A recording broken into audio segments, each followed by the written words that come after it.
제가 매일 돌보던 이분이 우리 아이들이 같은 버스에서 2023년 가을 서울 강남구 고급 요양병원 VIP실 오후 3시 그날도 별다를 건 없었습니다. 전 늘 하던 대로 회장님 방에 들어가 커튼을 열고 창문을 조금 열어 환기를 시켰죠. 가을 햇살이 참 좋더군요. 병실 안으로 은행나무 냄새가 스며들었습니다. 회장님, 오늘 날씨 참 좋습니다. 바람도 시원하고요. 대답은 없었습니다. 언제나 그랬듯이 강태산 회장님은 휠체어에 앉아 창밖만 바라보고 계셨어요. 치매 말기. 의사 선생님 말로는 이제 누구도 알아보지 못한다고 했습니다. 가족들도 오랫동안 함께 일한 비서도 심지어 거울 속 자기 자신조차도요. 전 그저 요양보호사일 뿐입니다. 김영순, 올해 68. 이 일 시작한 지 벌써 15년째입니다. 그동안 수많은 어르신들을 돌봤지만 강태산 회장님 같은 분은 처음이었어요. 재벌가 총수, 신문에서나 보던 분. 그런 분의 말년을 제가 돌보게 될 줄은 꿈에도 몰랐습니다.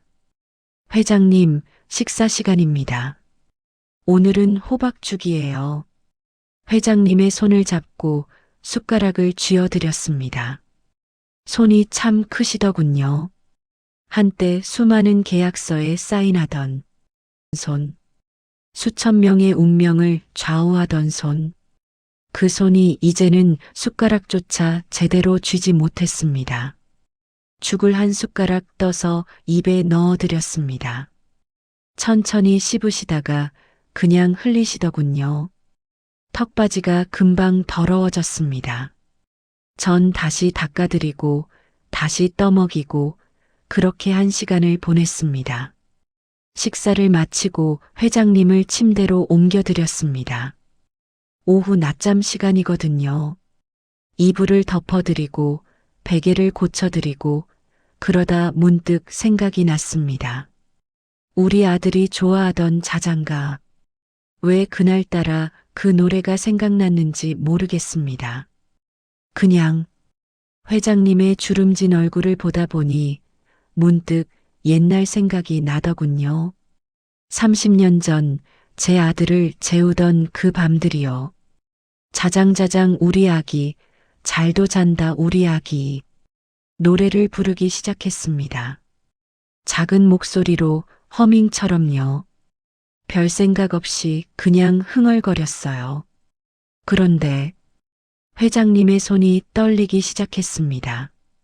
처음엔 파킨슨 증상인가 싶었어요.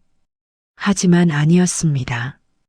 회장님의 눈에서 눈물이 흘러내리고 있었거든요. 회장님? 회장님 괜찮으세요?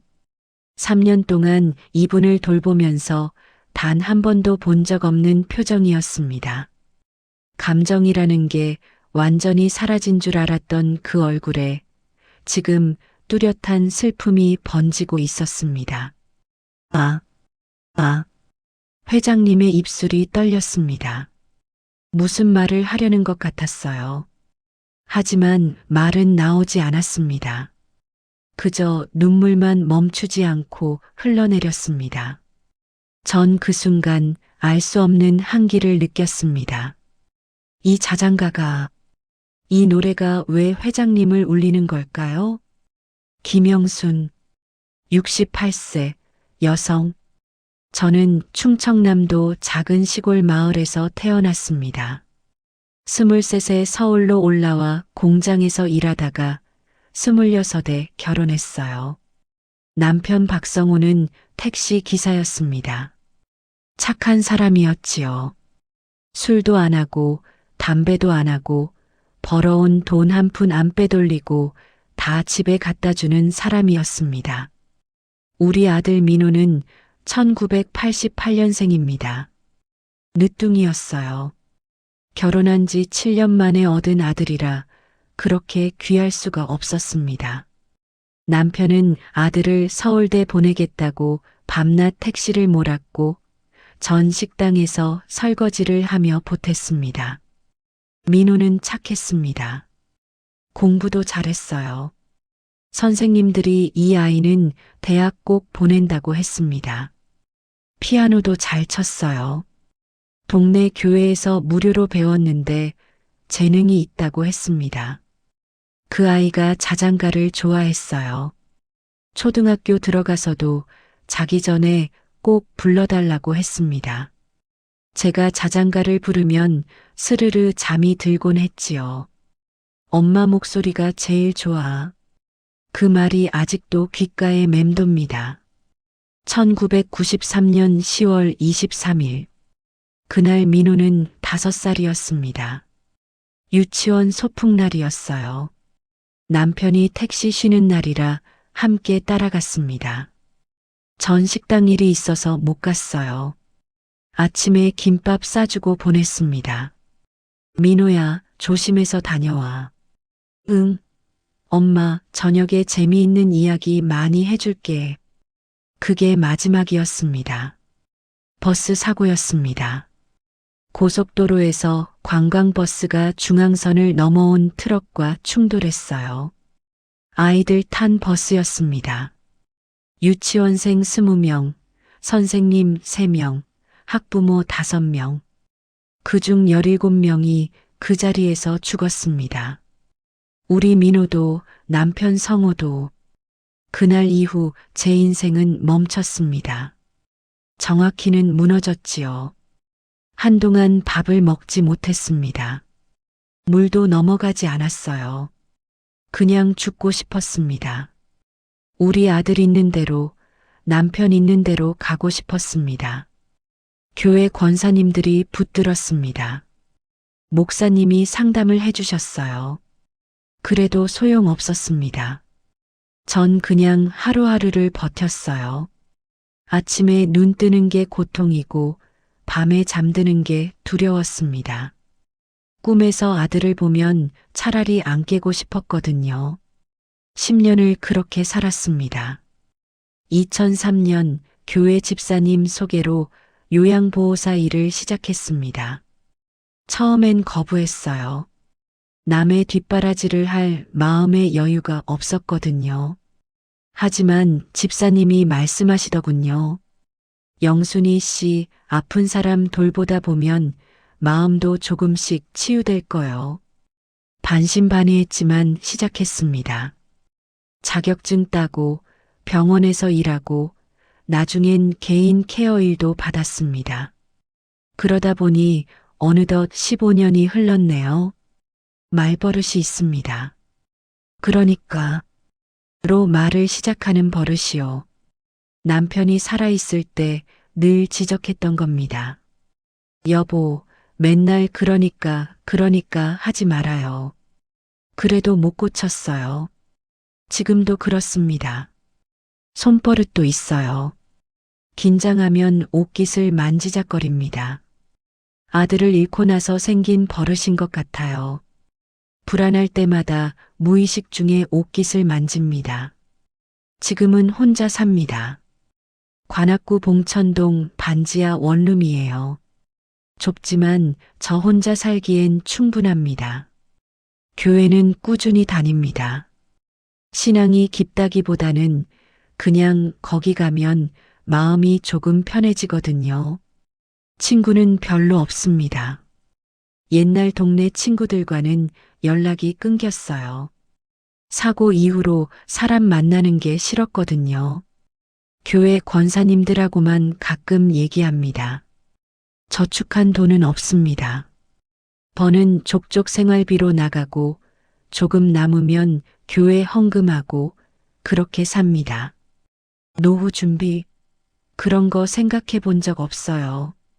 그냥 일할 수 있을 때까지 일하다가 못하게 되면 그때 가서 생각하렵니다.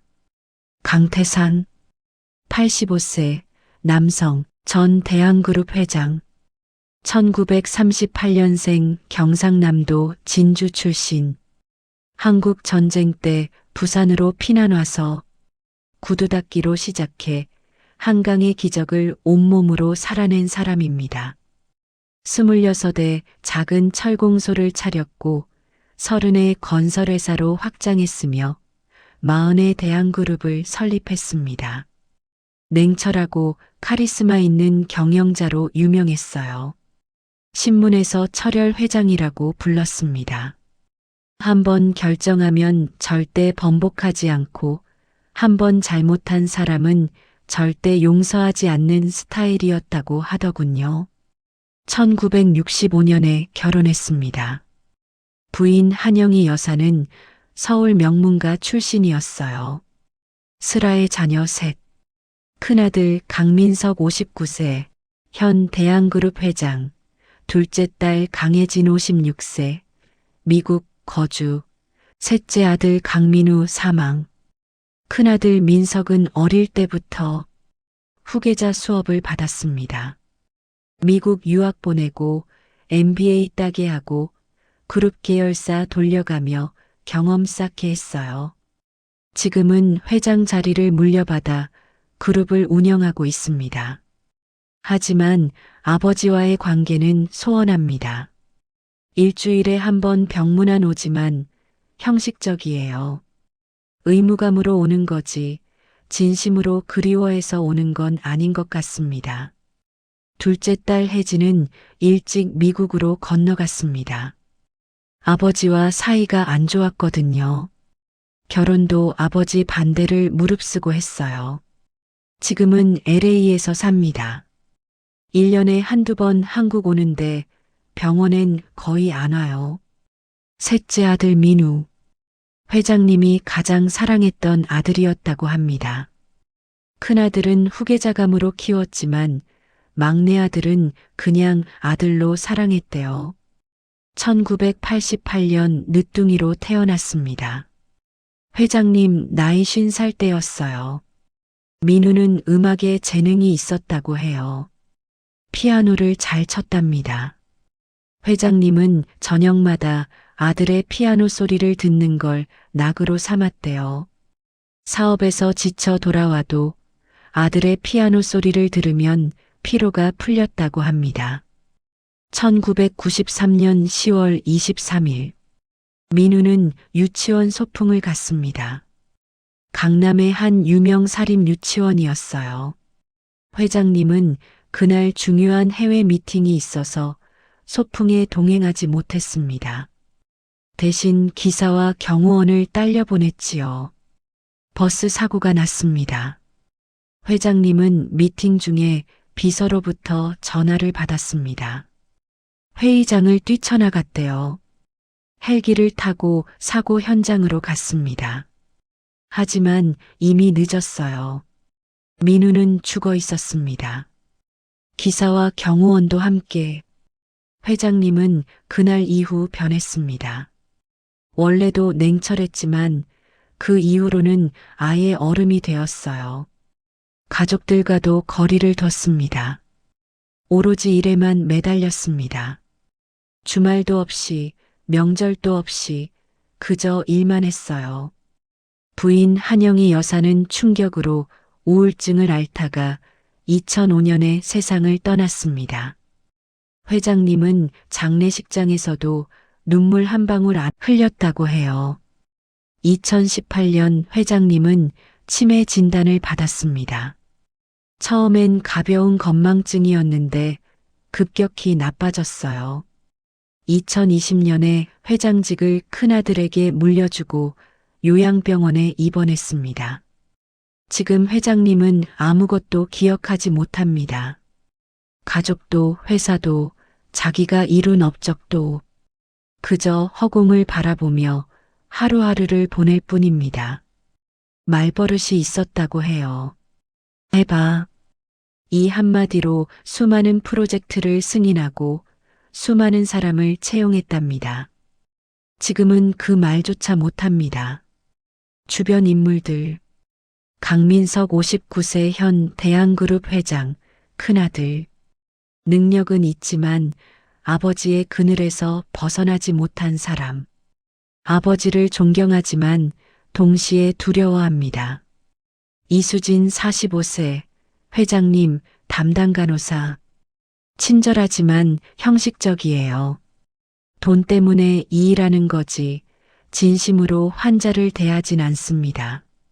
박주임 62세 병원 요양보호사 팀장. 저보다 6살 적지만 저한테는 선배예요. 일을 가르쳐 준 사람이고 가끔 고민 상담도 해줍니다. 송 기사 67세, 회장님의 오랜 기사. 30년 넘게 회장님을 모셨어요. 지금은 은퇴했지만 가끔 병원에 찾아옵니다. 회장님이 알아보진 못하지만 그래도 옵니다. 2023년 가을 병원 복도 오후 4시 회장님이 우신 그날 이후 저는 밤잠을 설쳤습니다. 자장가. 그 노래가 왜 회장님을 울렸을까요? 치매 말기 환자가 음악에 반응하는 경우는 있습니다. 의사 선생님도 그렇게 설명하셨어요. 오래된 기억은 남아있을 수 있습니다. 특히 감정과 연결된 기억은요. 하지만 뭔가 달랐습니다. 회장님의 눈빛이, 그건 단순한 반응이 아니었어요. 뭔가를 애타게 찾는 눈빛이었습니다. 다음 날도, 그 다음 날도 전 회장님 곁에서 자장가를 불렀습니다. 그럴 때마다 회장님은 눈물을 흘리셨어요. 입술을 떨며 무언가 말하려 하셨지만 말은 끝내 나오지 않았습니다. 영순 씨, 박주임이 복도에서 저를 불렀습니다. 왜 요즘 회장님한테 자꾸 노래를 부르는 거예요? 보호자분들이 좀 이상하게 보던데요. 아, 그게 회장님이 좋아하시는 것 같아서요. 좋아하시긴요. 눈물 흘리시잖아요. 괜히 흥분시키지 말고 그냥 조용히 계시게 해드려요. 네, 알겠습니다. 하지만 저는 멈출 수가 없었습니다. 왜일까요? 그 노래가 회장님과 절 이어주는 것만 같았거든요. 말로 할 수 없는 뭔가가 그 자장가를 통해 흐르고 있었습니다. 김영순의 집, 봉천동, 반지하, 밤 11시. 그날 밤 저는 오래된 앨범을 꺼냈습니다. 민호 사진이 담긴 앨범이에요. 보통은 잘 꺼내지 않아요. 보면 너무 아프거든요. 하지만 그날은 보고 싶더군요. 민호야. 5살 민호가 웃고 있었습니다. 유치원 소풍 가기 전날 찍은 사진이에요. 파란색 운동화를 신고 노란색 배낭을 메고 환하게 웃고 있었습니다. 엄마, 내일 소풍 가면 도토리 많이 주워올게. 그 목소리가 들리는 것만 같았습니다. 30년이 지났는데도 그날이 생생합니다. 아침에 김밥 싸주던 기억, 현관문 앞에서 손 흔들며 다녀오겠습니다 하던 목소리. 그게 마지막일 줄도 모르고 그래, 조심해서 다녀와 했던 제 대답. 만약 그날 제가 식당 일을 쉬고 소풍에 따라갔더라면, 만약 남편이 오늘은 그냥 집에 있자고 했더라면, 쓸데없는 생각입니다. 알아요. 이미 일어난 일을 되돌릴 순 없잖아요. 하지만 가끔, 정말 가끔씩 이런 생각이 저를 덮칩니다. 그러니까 내가 그때 만약 옷깃을 만지작거리고 있더군요. 또 시작이구나 싶었어요. 휴대폰이 울렸습니다. 밤 11시가 넘은 시각인데 누구지 싶어 확인했더니 병원 번호였습니다. 여보세요? 영순 씨? 나 수진이에요. 회장님이 지금 좀 이상해요. 밤새 잠을 안 주무시고 자꾸 뭐라고 중얼거리세요. 그 노래, 영순 씨가 부르던 그 자장가를 계속 찾으시는 것 같아요. 제가 지금 갈까요? 아니요, 괜찮아요. 그냥 내일 오시면 꼭 좀 불러주세요. 회장님이 많이 힘들어 하시는 것 같아서요. 전화를 끊고 나니 가슴이 두근거렸습니다. 회장님이 그 노래를 찾으신다고요? 요양병원 VIP실 다음 날 아침 9시, 아침 일찍 병원에 도착했습니다. 회장님은 여전히 창밖을 보고 계셨어요. 하지만 눈가에 다크서클이 짙었습니다. 밤새 잠을 못 주무신 게 분명했어요. 회장님, 제가 왔습니다. 김영순이요. 대답은 없었습니다. 저는 회장님 곁에 앉아서 조용히 자장가를 부르기 시작했습니다. 자장자장 우리 아기. 회장님의 손이 다시 떨리기 시작했습니다. 이번엔 눈물만 흐르는 게 아니었어요. 입술이 움직였습니다. 민, 네, 회장님? 오. 순간 숨이 멎는 줄 알았습니다. 민우, 회장님의 돌아가신 막내 아들 이름입니다. 전 그 사실을 알고 있었어요. 처음 회장님을 담당하게 됐을 때 간호사 수진 씨가 알려줬거든요. 회장님 막내 아들이 어렸을 때 사고로 돌아가셨대요. 그 이후로 회장님이 많이 변하셨다던데. 근데 지금 회장님이 그 이름을 부르셨습니다. 3년 동안 한 번도 말씀하지 않으시던 분이 아들 이름을 부르고 계셨어요. 민우, 미안해. 회장님의 목소리는 가늘게 떨렸습니다. 아빠가 못 지켜서 미안해. 그 말과 함께 회장님은 흐느끼기 시작했습니다. 85세 노인이, 재벌 그룹 총수가, 철혈 회장이 지금 어린아이처럼 울고 있었습니다. 전 그냥 회장님의 손을 잡았습니다. 말은 안 했어요. 뭐라고 해야 할지 몰랐거든요. 그저 손을 잡고 자장가를 계속 불렀습니다. 한참을 그렇게 있었습니다. 회장님은 천천히 진정하셨어요. 눈물을 그치고 다시 창밖을 바라보셨습니다. 마치 아무 일도 없었던 것처럼요. 하지만 저는 알았습니다. 이 자장가에는 뭔가 비밀이 있다는 것을요. 병원 원장실 일주일 후, 김영순 씨 앉으세요. 원장님이 저를 부르셨습니다. 가슴이 철렁했어요. 원장님이 직접 요양보호사를 부르는 경우는 거의 없거든요. 강 회장님 담당 보호자분이 불편하다는 의견을 주셨습니다. 아, 그게 자장가를 부르시는 게 문제가 아닙니다. 환자분이 정서적으로 안정되는 것도 좋고요. 하지만 보호자 입장에서는 아버지가 돌아가신 동생 이름을 부르며 우시는 게 편치 않은 모양입니다. 죄송합니다. 그런 의도는 아니었습니다. 알아요. 영순 씨가 아기가 있어서 그런 게 아니란 거 압니다. 하지만 보호자 의견도 무시할 수 없어요. 앞으로는 자장가는 자제해 주세요.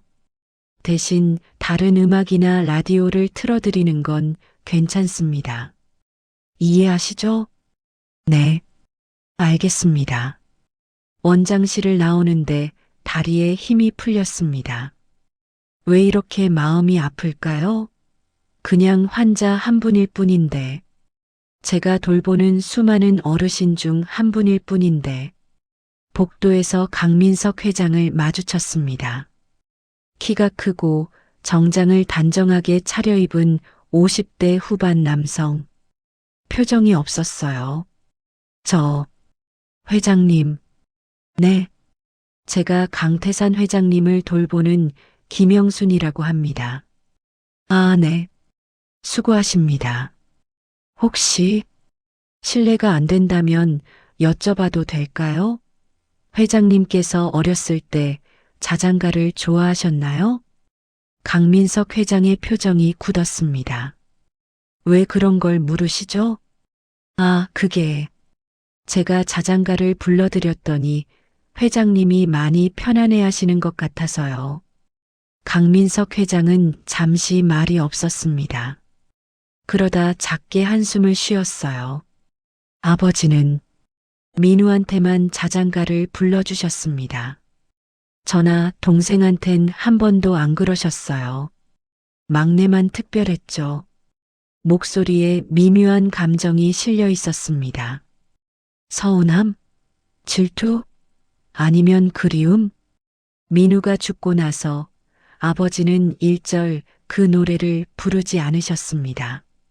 집안에서 음악도 금지하셨어요. 피아노도 치우라고 하셨고요.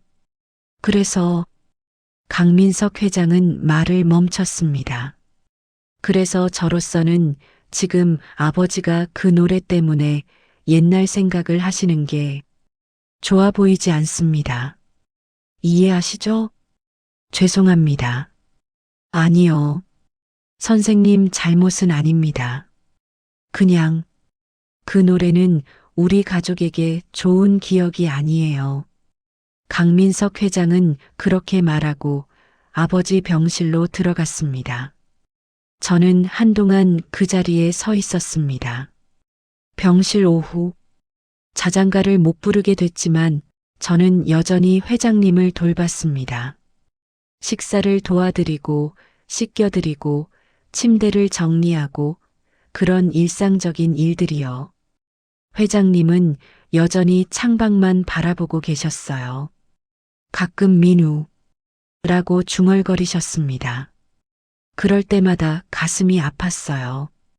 회장님, 제가 조용히 말을 걸었습니다. 민우는 회장님을 원망하지 않으실 겁니다. 아버지를 사랑했을 테니까요. 회장님은 대답하지 않으셨어요. 당연하죠. 치매 환자분이 제 말을 알아들으실 리 없잖아요. 하지만 저는 계속 말했습니다. 저도 아들을 잃었습니다. 30년 전에요. 회장님 아드님과 같은 날이었을지도 모르겠네요. 1993년 10월 23일. 버스 사고였어요. 회장님의 눈빛이 미세하게 흔들렸습니다. 제 아들 이름은 박민호였습니다. 5살이었어요. 유치원 소풍을 갔다가 그게 마지막이었습니다. 눈물이 났습니다. 30년이 지났는데도 이 이야기를 하면 여전히 눈물이 나요. 저도 오랫동안 제 자신을 용서하지 못했습니다. 왜 그날 소풍을 보냈을까? 왜 제가 함께 가지 않았을까? 왜 남편만 보냈을까? 그런 생각들이 저를 죽일 뻔했어요. 옷깃을 만지작거리고 있었습니다. 그런데요, 회장님. 저는 이제 알아요. 우리가 아이들을 못 지킨 게 아니라는 걸요. 그냥 그런 운명이었던 거예요. 누구도 막을 수 없는 일이었어요. 회장님의 손이 천천히 움직였습니다. 제 손을 향해서요. 그러니까 회장님도 이제 용서하세요. 민우도 그리고 본인 자신도요. 회장님의 손이 제 손에 닿았습니다. 그 순간 이상한 느낌이 들었습니다.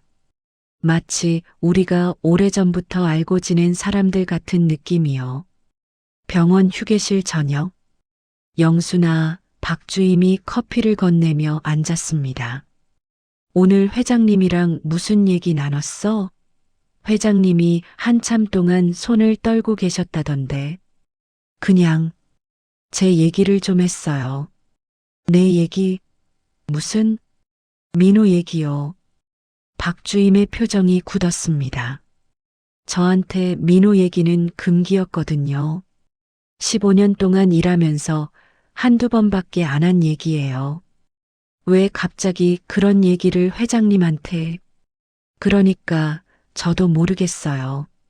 그냥 회장님도 저처럼 아들을 잃으셨잖아요. 같은 아픔을 가진 사람끼리는 뭔가 통하는 게 있는 것 같아서요. 영수나 너무 깊이 관여하지 마. 우리는 그냥 일하는 사람이야. 감정이입하면 안 돼. 알아요. 근데 왜 자꾸 마음이 쓰이는지 모르겠어요. 회장님이 민우 이름 부르실 때마다 제 민우 생각이 나요. 회장님이 우실 때마다 제가 울었던 그 밤들이 떠올라요. 박주임이 제 손을 잡았습니다. 영순아, 내가 힘든 거 알아. 근데 지금 내가 회장님한테 하는 건 회장님을 위한 게 아니라 내 자신을 위한 거야. 내 상처를 회장님한테 투영하는 거라고. 그게 나쁜 건 아니야. 하지만 조심해야 해. 환자와 보호자 사이엔 선이 있어야 하거든. 박주임의 말이 맞았습니다. 저도 알아요. 하지만 멈출 수가 없었어요. 병원 기록 보관실 다음 날, 저는 병원 기록 보관실에 갔습니다. 간호사 수진 씨한테 부탁해서 회장님 입원 기록을 좀 봤어요. 개인정보라 원래는 안 되는 건데 수진 씨가 제 사정을 알고 봐준 거였습니다. 영순 씨, 이것만 보고 나와요. 누가 알면 저도 곤란해져요. 고마워요, 수진 씨. 파일을 펼쳤습니다. 환자명 강태산 1938년생. 입원일 2020년 3월 15일. 진단명 알츠하이머형 치매 말기. 가족력 배우자 사망 2005년. 자녀 3명 중 1명 사망 1993년. 1993년. 제 아들이 죽은 해였습니다. 손이 떨렸어요. 다음 페이지를 넘겼습니다.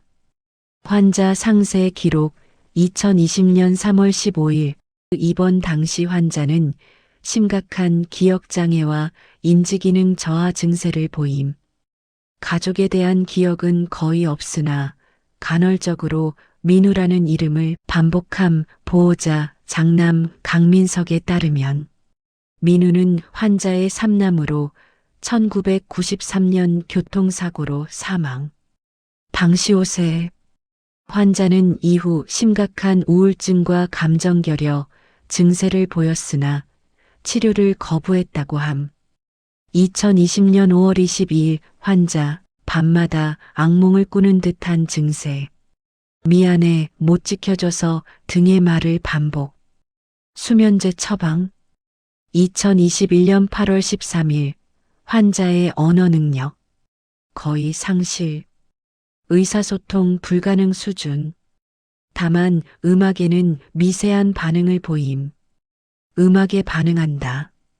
그럼 자장가에 반응한 것도 그 때문일까요? 저는 계속 기록을 읽었습니다. 2022년 11월 30일 보호자 면담. 장남 강민석 씨 아버지가 평생 자장가를 좋아하셨습니다. 특히 막내 민우를 재울 때 자주 부르셨다고 합니다. 하지만 민우 사망 후 일절 그 노래를 금지하셨습니다. 집안에서 누구도 그 노래를 부를 수 없었습니다. 가슴이 두근거렸습니다. 자장가. 회장님이 민우한테 불러주던 노래. 그리고 제가 민우한테 불러주던 노래. 같은 노래였습니다. 파일 마지막 장에 작은 메모가 붙어 있었어요. 환자 개인 소지품 목록 시계일, 만년필일, 사진첩일. 사진첩? 수진 씨, 혹시 회장님 개인 소지품은 어디 있어요? 병실 서랍장에 있을 거예요. 왜요? 아니, 그냥. 저는 기록을 돌려주고 병실로 향했습니다. 회장님 병실, 오후 회장님은 낮잠을 주무시고 계셨어요. 저는 조심스럽게 서랍장을 열었습니다. 시계, 만년필, 그리고 낡은 가죽 사진첩. 사진첩을 꺼냈습니다. 손이 떨렸어요. 남의 물건을 함부로 보는 게 옳지 않다는 건 알지만 궁금함을 참을 수가 없었습니다. 첫 페이지를 펼쳤습니다. 젊은 시절의 회장님 사진이 있었어요. 30대쯤 돼 보였습니다. 정장을 입고 건설 현장에 서 있는 사진이었어요. 자신감 넘치는 표정이었습니다. 다음 페이지는 가족 사진이었어요. 회장님, 부인, 그리고 어린 아이들. 행복해 보였습니다. 계속 넘겼습니다. 그리고 한 사진에서 멈췄습니다. 어린 남자아이가 피아노 앞에 앉아 있었어요. 5살쯤 환하게 웃고 있었습니다. 뒤에서 회장님이 아이의 어깨에 손을 올리고 있었어요. 회장님도 웃고 있었습니다. 제가 본 회장님 중 가장 따뜻한 표정이었어요. 사진 뒷면에 글씨가 써져 있었습니다. 1993년 9월, 민호의 5번째 생일. 아빠, 나 피아니스트 될 거야. 눈물이 났습니다. 1993년 9월, 한 달 뒤, 민우는 죽었습니다. 그리고 우리 민호도. 다음 페이지를 넘기려는데 사진 한 장이 떨어졌습니다. 사진첩에 끼워져 있던 게 떨어진 거였어요. 그 사진을 주워들었습니다. 그리고 숨이 멎었습니다. 회상 장면 1993년 10월 23일. 그날 아침은 맑았습니다. 저는 민호한테 김밥을 싸주며 말했어요. 민호야, 소풍 잘 다녀와. 조심해야 해. 응. 엄마, 나 오늘 친구 많이 사귈 거야. 그래, 착하게 놀아야 해. 남편 성우가 민호의 손을 잡았습니다. 여보, 우리 갔다 올게. 저녁에 봐요. 응, 조심해서 다녀와요. 유치원 버스가 출발했습니다. 민호네 유치원은 작은 사립 유치원이었어요. 아이들이 20명 정도였죠. 그날 소풍 장소는 경기도 어느 산이었다고 들었습니다. 단풍 구경하고 도토리 줍고 그런 걸 한다고 했어요. 오전 10시쯤이었을 겁니다. 고속도로였어요. 서울에서 경기도로 가는 길. 반대편에서 트럭이 중앙선을 넘어왔습니다. 졸음운전이었다고 나중에 들었어요. 유치원 버스와 정면 충돌했습니다. 버스는 그 자리에서 전복됐어요. 그리고 다른 버스 한 대가 더 있었습니다. 강남의 어느 사립 유치원 버스였대요. 같은 소풍지로 가고 있었답니다. 그 버스도 사고에 휘말렸습니다. 2대의 버스, 총 40명의 아이들과 선생님들, 학부모들, 그중 33명이 그 자리에서 죽었습니다. 우리 민호도, 강태산 회장의 민우도 같은 사고였습니다. 현재 병실 저녁, 떨어진 사진 속엔 사고 현장 사진이 있었습니다. 신문 스크랩이었어요.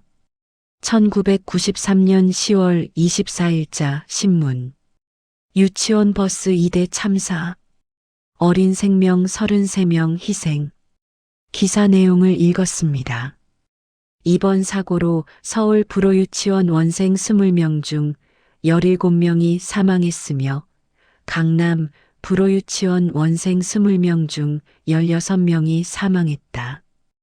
희생자 중에는 재벌 대한그룹 강태산 회장의 삼남 강민호 군도 포함된 것으로 알려져 손에서 사진이 떨어졌습니다. 같은 사고였습니다. 우리 민호와 회장님의 민우가 같은 날, 같은 장소에서 같은 사고로 죽었던 겁니다. 그러니까 그 자장가가 회장님이 민우한테 불러주던 자장가를 제가 민우한테 불러주던 똑같은 그 자장가를 30년 만에 다시 들으셨던 겁니다. 그리고 저는 30년 만에 제 아들과 같은 사고로 죽은 아이의 아버지를 만난 겁니다. 회장님, 잠들어 계신 회장님을 바라봤습니다. 우리는 같은 아픔을 가진 사람들이었습니다. 같은 날, 같은 슬픔으로 아이를 잃은 두 부모였습니다. 눈물이 멈추지 않았습니다. 복도 밤 9시 박주임한테 이 사실을 말했습니다. 주임님, 저 회장님이랑 저랑 알아. 수진이한테 들었어. 같은 사고였다며? 네. 어떻게 이런 일이. 세상 참 좁지. 30년 전 같은 사고로 아이를 잃은 두 사람이 이렇게 다시 만나다니. 그러니까 이게 우연일까요? 아니면 운명이라고 생각해? 잘 모르겠어요. 근데 왜 자꾸 이 일에 의미를 부여하고 싶어지는지. 박주임이 한숨을 쉬었습니다. 영순아, 조심해. 너 지금 위험한 생각하고 있어. 무슨 말씀이세요? 이 일을 운명이라고 생각하기 시작하면 너는 회장님한테 더 빠져들 거야. 그리고 회장님이 돌아가시면 너는 또 한 번 아들을 잃은 것 같은 아픔을 느낄 거야. 우리는 요양보호사야. 우리가 돌보는 어르신들은 언젠가 떠나. 그게 우리 일이야. 거기에 감정을 너무 실으면 안 돼. 알고 있었습니다. 박주임 말이 맞다는 거. 하지만 마음은 이미 기울어 있었습니다. 3주 후 병실 새벽. 회장님의 상태가 급격히 나빠졌습니다. 폐렴이었어요. 치매 말기 환자들에게 흔한 합병증이라고 했습니다. 산소호흡기를 달고 링거를 맞고 그렇게 침대에 누워 계셨어요. 의사 선생님은 말했습니다. 이제 얼마 안 남았습니다. 가족분들 부르세요. 강민석 회장이 왔습니다. 미국에 있던 딸 혜진도 급히 돌아왔어요. 하지만 정작 회장님은 가족들을 알아보지 못했습니다. 그저 천장만 바라보고 계셨어요. 아버지. 강민석 회장이 아버지의 손을 잡았습니다. 저예요, 민석이요. 아버지, 저 좀 보세요. 대답은 없었습니다. 강혜진도 울면서 아버지를 불렀습니다. 아빠, 혜진이에요. 아빠, 미안해요. 그동안 자주 못 와서. 역시 대답은 없었어요. 저는 병실 구석에서 그 모습을 지켜봤습니다. 가슴이 아팠어요. 가족들도 회장님도 모두가 불행해 보였습니다. 병실 밤, 가족들이 잠시 자리를 비운 사이 저는 회장님 곁에 앉았습니다. 회장님, 작은 목소리로 불렀어요. 제가 마지막으로 자장가 불러드려도 될까요? 물론 대답은 없었습니다. 저는 조용히 노래를 부르기 시작했습니다. 자장자장 우리 아기, 잘도 잔다 우리 아기. 회장님의 눈에서 눈물이 흘렀습니다. 산소호흡기 너머로 입술이 움직였어요. 네, 회장님. 민우는 잘 있을 거예요. 하늘나라에서 행복하게 잘 있을 거예요. 아니에요, 회장님.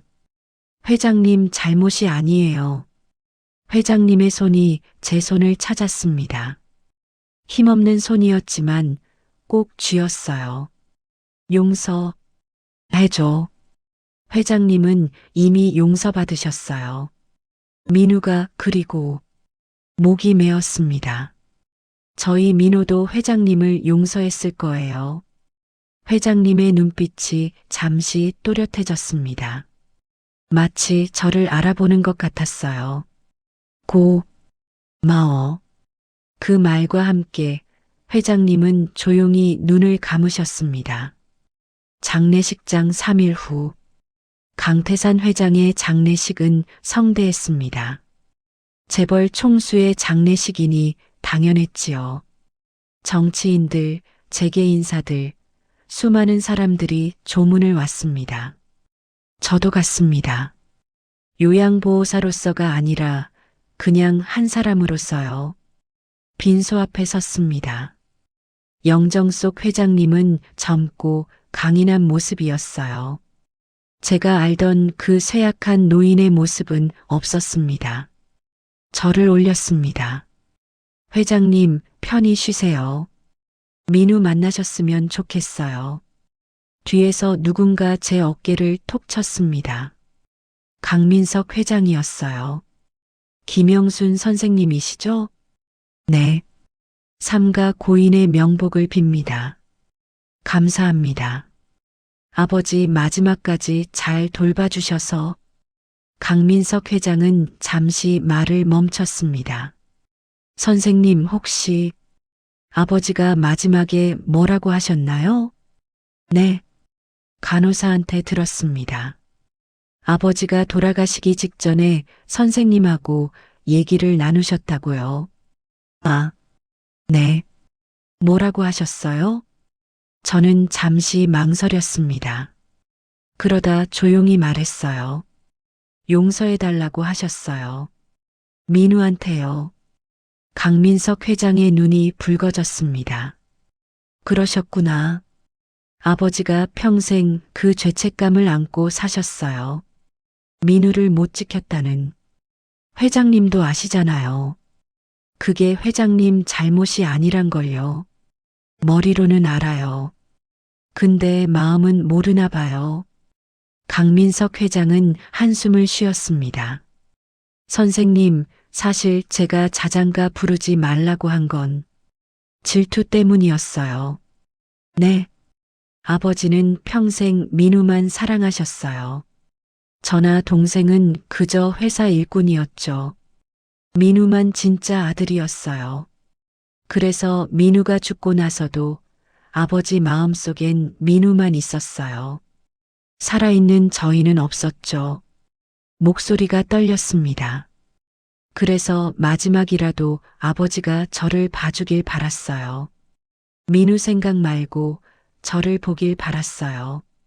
근데 선생님이 자장가를 부르니까 아버지가 또 민우만 찾더라고요. 그게 속상했어요. 죄송합니다. 제가 생각이 짧았습니다. 아니에요. 선생님 잘못이 아니에요. 강민석 회장은 눈물을 닦았습니다. 오히려 고마워요. 아버지가 마지막에 용서받았다고 느끼셨다니. 그걸로 됐어요. 저는 아무 말도 할 수 없었습니다. 집으로 가는 길 저녁, 장례식장을 나와 집으로 가는 길이었습니다. 버스를 타고 창밖을 보는데 문득 눈물이 났어요. 회장님이 돌아가셨습니다. 30년 만에 만난 같은 아픔을 가진 사람이 떠났습니다. 박주임 말이 맞았어요. 저는 회장님한테 감정을 너무 쏟았고 지금 또 한 번 잃어버린 것 같은 슬픔을 느끼고 있었습니다. 하지만 후회는 없었어요. 회장님이 마지막에 조금이라도 편안해 하셨다면 그걸로 됐어요. 집에 도착했습니다. 반지하 원룸의 문을 열고 들어갔어요. 민우 사진을 꺼내봤습니다. 민우야, 너도 회장님 만났을까? 하늘나라에서. 사진 속 민우는 환하게 웃고 있었습니다. 그리고 문득 생각이 들었어요. 회장님의 민우도 이렇게 웃고 있을까? 둘이 함께 놀고 있을까? 2주 후 새로운 환자 배정. 병원, 영순 씨, 새로운 환자분 배정됐어요. 박주임이 파일을 건넸습니다. 이번엔 할머니세요. 81살. 파킨슨병이에요. 네, 알겠습니다. 파일을 받아들고 병실로 향했습니다.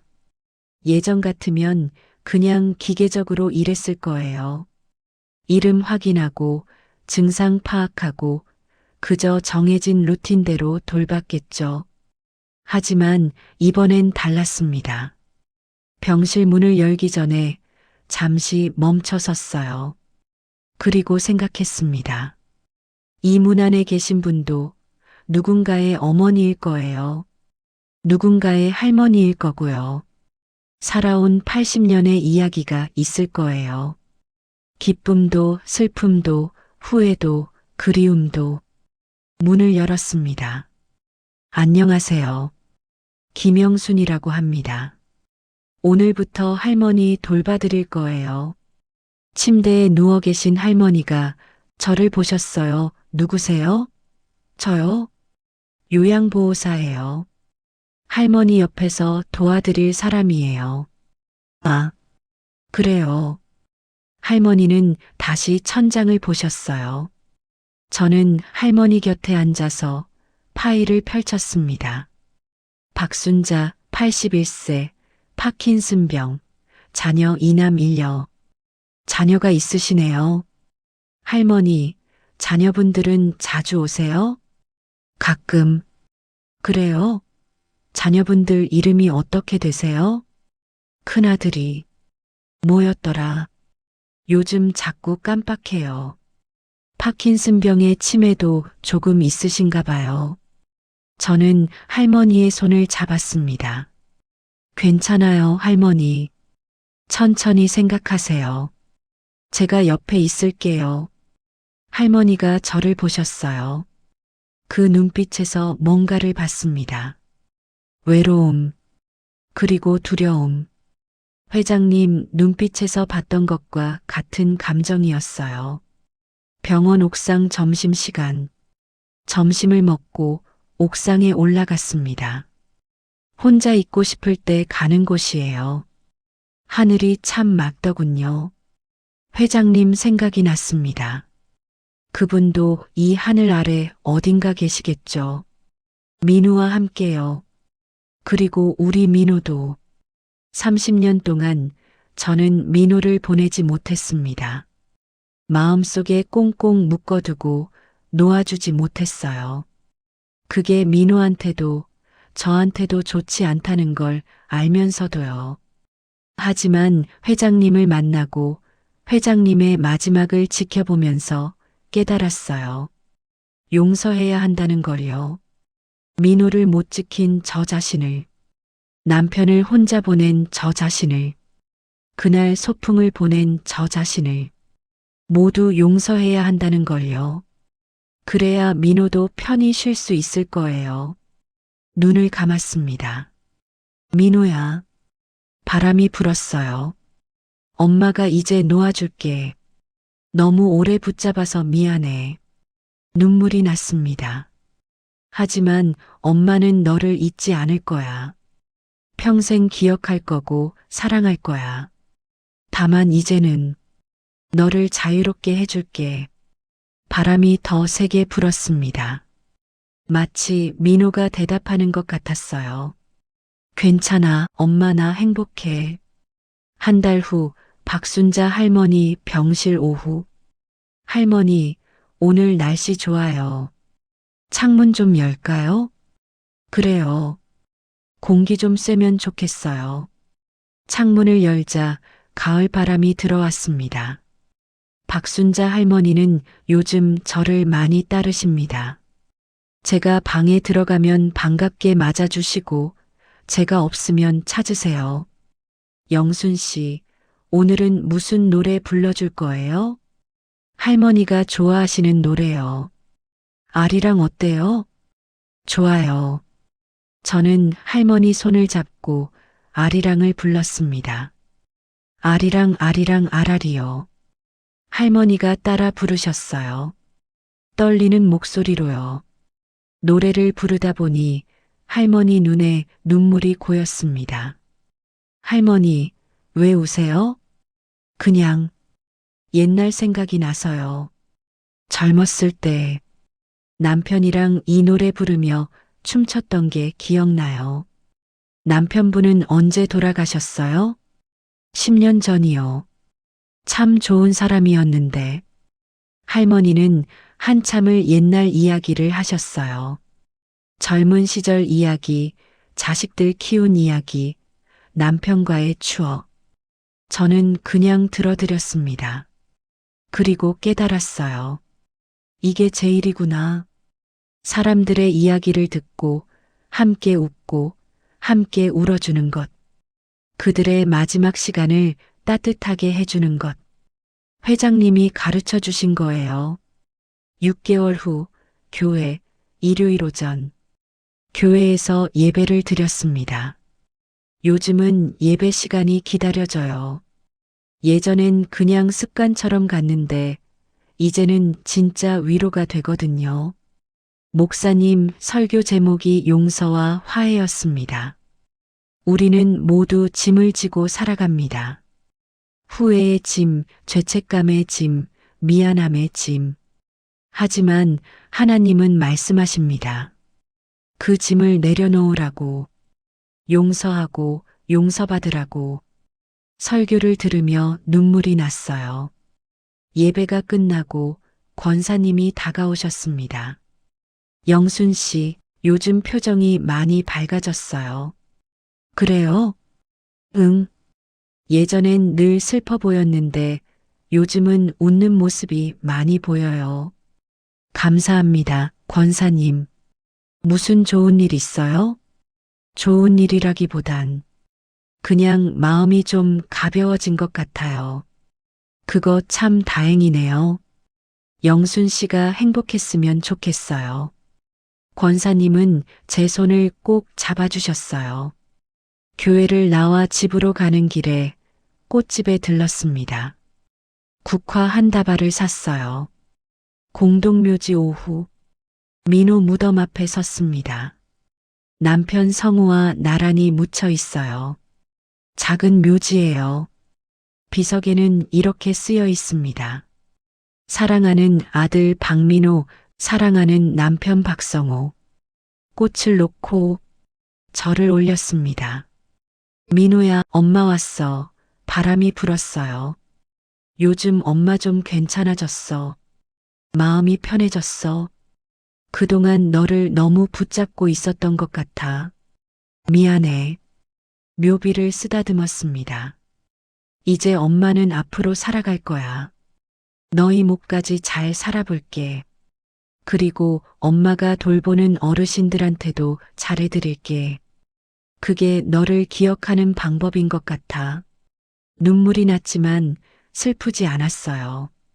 민호야, 혹시 거기서 민우라는 친구 만나면 잘 놀아줘. 너랑 같은 날 하늘 날아간 친구야. 아빠가 좋은 분이셨대. 바람이 더 세게 불었습니다. 나뭇잎이 떨어졌어요. 마치 민호가 알았어. 엄마라고 대답하는 것 같았습니다. 1년 후 병원 봄. 봄이 왔습니다. 병원 정원에 벚꽃이 피었어요. 참 예쁘더군요. 박순자 할머니를 휠체어에 태워 정원으로 나왔습니다. 할머니, 꽃 보세요. 예쁘죠? 참 예쁘네요. 벚꽃이 이렇게 예쁜 줄 몰랐어요. 매년 피는데 볼 때마다 새로워요. 그러게요. 할머니가 제 손을 잡으셨어요. 영순 씨, 고마워요.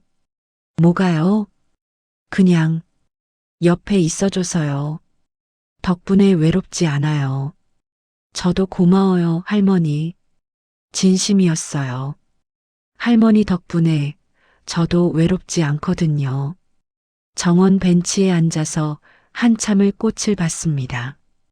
그러다 문득 생각했어요. 회장님도 이 꽃을 보고 계실까? 민우랑 함께 하늘나라 어딘가에서요. 그리고 우리 민우도 성호도 다들 함께 꽃 구경하고 있으려나. 할머니, 저 오늘 노래 하나 불러드릴까요? 그래요. 무슨 노래? 자장가요. 자장가? 좋아요. 저는 조용히 불렀습니다. 자장자장 우리 아기, 잘도 잔다 우리 아기. 할머니가 눈을 감으셨어요. 바람이 불고 꽃잎이 흩날렸습니다. 그 순간 평화로웠어요. 회장님께 배운 거예요. 용서하는 법을, 놓아주는 법을, 그리고 그럼에도 사랑하는 법을요. 2년 후 병원 휴게실 저녁. 영순아, 커피 한 잔 해. 박주임이 커피를 건네며 앉았습니다. 오늘도 고생 많았어. 박 할머니 상태가 어때? 많이 안 좋아지셨어요. 이제 얼마 안 남으신 것 같아요. 그래. 너 괜찮겠어? 네, 괜찮아요. 진심이었습니다. 예전 같으면 힘들었을 텐데, 이제는 받아들일 수 있어요. 사람은 결국 떠나는 거잖아요. 우리가 할 수 있는 건 그 마지막 시간을 따뜻하게 해주는 것 뿐이에요. 영순아, 너 많이 변했어. 그래요? 응. 예전엔 늘 슬픈 표정이었는데, 이제는 편안해 보여. 감사해요, 주임님. 주임님 덕분이에요. 내가 뭘 했다고. 많이 해주셨죠. 그냥 옆에 있어 주신 것만으로도요. 박주임이 웃었습니다. 우리 영순이 완전 철학자 됐네. 둘이 웃었어요. 창밖으로 석양이 지고 있었습니다. 현재, 지금 제 나이 70입니다. 여전히 요양보호사 일을 하고 있어요. 몸이 허락하는 한 계속할 생각입니다. 그동안 수많은 어르신들을 돌봤습니다. 그분들 모두 저한테 뭔가를 가르쳐 주셨어요. 삶의 지혜를, 인내를, 용서를, 사랑을. 강태산 회장님도 그 중 한 분이십니다. 회장님은 저한테 가장 큰 걸 가르쳐 주셨어요. 놓아주는 법을요. 30년 동안 붙잡고 있던 슬픔을, 죄책감을, 후회를 놓아주는 법을요. 그리고 그럼에도 사랑을 잃지 않는 법을요. 지금도 가끔 꿈에 민호가 나옵니다. 예전엔 깨어나면 울었어요. 하지만 이제는 웃으며 깰 수 있어요. 민호야, 잘 지내니? 엄마는 잘 지내. 오늘도 할머니 한 분 돌봐드렸어. 그분도 너처럼 착해. 그렇게 말하면 민호가 웃는 것 같아요. 자장가도 여전히 부릅니다. 어르신들한테 불러드려요. 그러면 다들 편안해 하시거든요. 그 노래를 부를 때마다 생각해요. 회장님도, 민우도, 민호도 모두 함께 듣고 있을 거라고요. 하늘 어딘가에서요. 늦게 배운 깨달음일수록 깊더이다. 남은 날들은 덜 후회하는 쪽으로 가보렵니다. 이 이야기가 공감되셨다면 구독과 좋아요 부탁드립니다.